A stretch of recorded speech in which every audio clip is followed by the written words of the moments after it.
What's the trick? I wish I knew. I'm so done with thinking through all the things I could have been.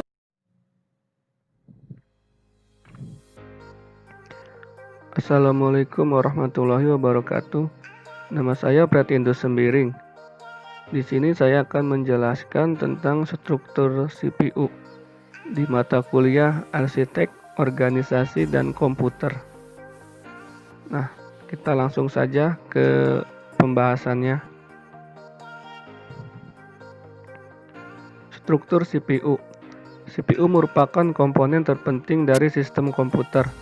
CPU adalah komponen pengolah data berdasarkan instruksi-instruksi yang diberikan kepadanya. CPU terdiri dari dua bagian utama, yaitu unit kendali atau control unit dan unit aritmatika dan logika atau ALU. CPU atau Central Processing Unit dapat dikatakan juga otak dari komputer itu sendiri. Sebuah komputer paling canggih sekalipun tidak akan berarti tanpa adanya CPU yang terpasang di dalamnya. Dalam kesehariannya, CPU memiliki tugas utama untuk mengolah data berdasarkan instruksi yang ia peroleh. Nah, selanjutnya, CPU sendiri sebenarnya masih terbagi atas beberapa komponen yang saling bekerja sama untuk membentuk suatu unit pengolahan. Di samping itu, CPU mempunyai beberapa alat penyimpan yang berukuran kecil yang disebut register. Terdapat 4 komponen utama penyusun CPU, yaitu 1. Arithmetic and Logic Unit atau ALU. Yang kedua, Control Unit. Selanjutnya, register. Dan yang terakhir, CPU Interconnection. Nah, kali ini saya akan menjelaskan 4 komponen utama penyusun CPU, yaitu yang pertama, Arithmetic and Logic Unit atau ALU. Arithmetic and Logic Unit atau sering disingkat ALU saja dalam bahasa Indonesia kira-kira berarti unit logika dan aritmatika. Bagian ini mempunyai tugas utama untuk membentuk berbagai fungsi pengolahan data komputer.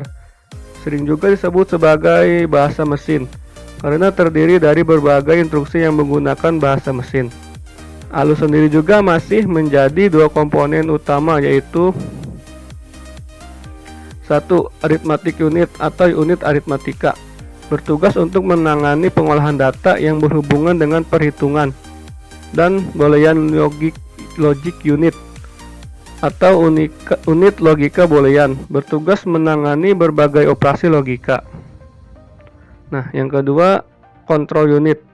Control Unit atau unit kendali mempunyai tugas utama untuk mengendalikan operasi dalam CPU dan juga mengontrol komputer secara keseluruhan untuk menciptakan sebuah sinkronasi kerja antar komponen dalam melakukan fungsinya masing-masing. Di samping itu, control unit juga bertugas untuk mengambil instruksi-instruksi dari memori utama dan menentukan jenis instruksi tersebut. Selanjutnya, yang ketiga, register prosesor. Dalam arsitektur komputer adalah sejumlah kecil memori komputer yang bekerja dengan kecepatan sangat tinggi yang digunakan untuk melakukan eksekusi terhadap program-program komputer dengan menyediakan akses yang cepat terhadap nilai-nilai yang umum digunakan. Umumnya nilai-nilai yang umum digunakan adalah nilai yang sedang dieksekusi dalam waktu tertentu. Berikut jenis-jenis register. Yang pertama, register data yang digunakan untuk menyimpan angka-angka dalam bilangan bulat atau integer. Yang kedua, register alamat yang digunakan untuk menyimpan alamat-alamat memori dan juga untuk mengakses memori. Yang ketiga, register general purpose yang digunakan untuk menyimpan angka dan alamat secara sekaligus. Dan yang keempat, register floating point yang digunakan untuk menyimpan angka-angka bilangan titik mengambang atau floating point. Nah, dan yang terakhir, CPU interconnection. CPU interconnection merupakan sistem koneksi dan bus yang menghubungkan komponen internal CPU dengan bus-bus eksternal CPU. Sedangkan komponen eksternal CPU diantaranya 1. Sistem memori utama, 2. Sistem masukan atau keluaran input atau output, dan sistem lainnya.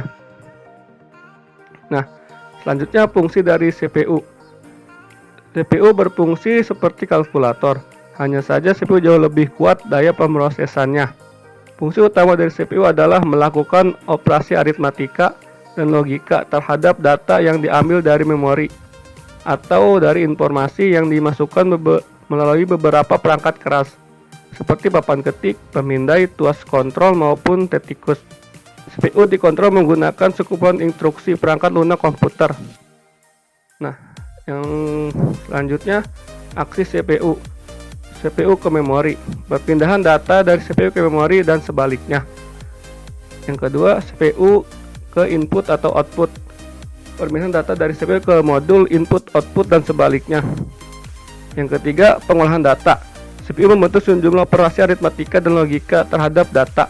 Dan yang terakhir, kontrol, merupakan instruksi untuk pengontrolan fungsi atau kerja, misalnya instruksi pengubahan urusan eksekusi. Nah, mungkin segitu saja yang saya bisa jelaskan. Kurang lebihnya mohon maaf. Wassalamualaikum warahmatullahi wabarakatuh.